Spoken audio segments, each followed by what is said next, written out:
This woman looks like she's simply sweeping the ground, but she's actually trying to steal apples from her neighbor's tree. At the same time, this priest appears to be praying peacefully inside the church, but behind the scenes he's secretly breaking the rules. He even pretends to show compassion by visiting a prisoner, yet in reality, he looks down on him with complete contempt.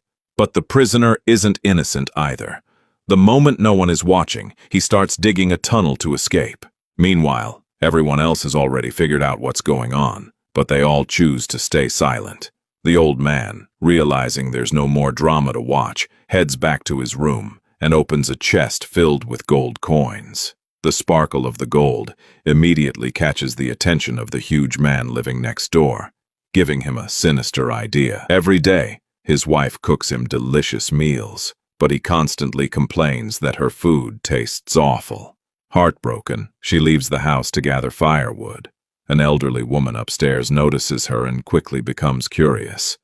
Before long, she discovers that the wife is secretly having an affair with the man wearing glasses. Believing no one has noticed them, the two lovers head straight into the forest. At the very same time, the huge man makes his move. He quietly places a ladder against the old man's window, climbs inside without making a sound, empties the treasure chest of every single gold coin, and steals them all. When the old man catches him, the huge man grabs him and throws him out the window, killing him instantly.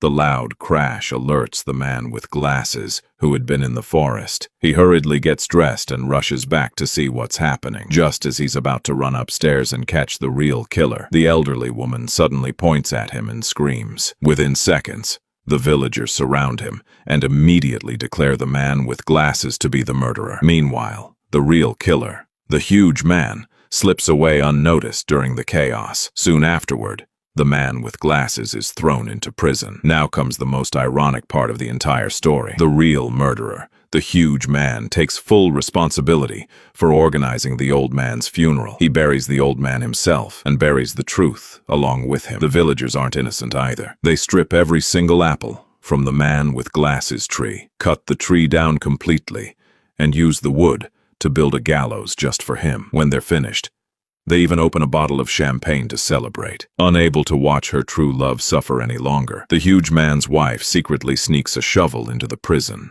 The moment the man with glasses gets the shovel, he begins digging a tunnel as fast as he can and soon escapes from the prison. But then something completely unexpected happens. The other prisoner, who now has the perfect chance to escape as well, doesn't even try. Instead, he shouts at the top of his lungs that the man with glasses is escaping. As soon as the villagers hear him, they grab every tool they can find and immediately begin the chase. Desperate to survive, the man with glasses climbs a tall tree, reaches a rooftop, and almost makes his escape.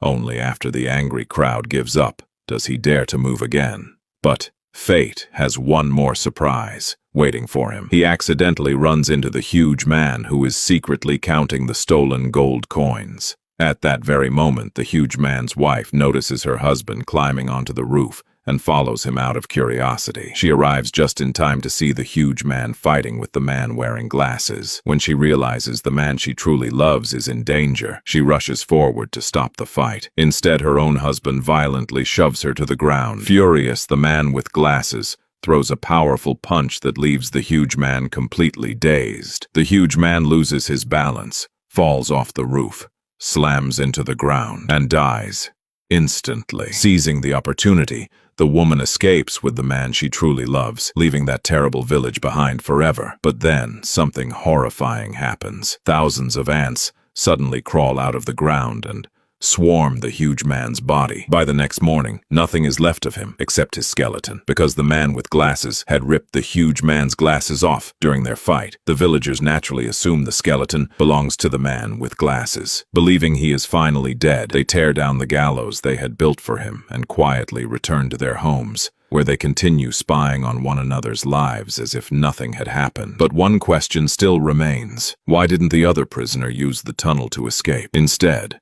why did he choose to shout and expose the man with glasses as he was escaping?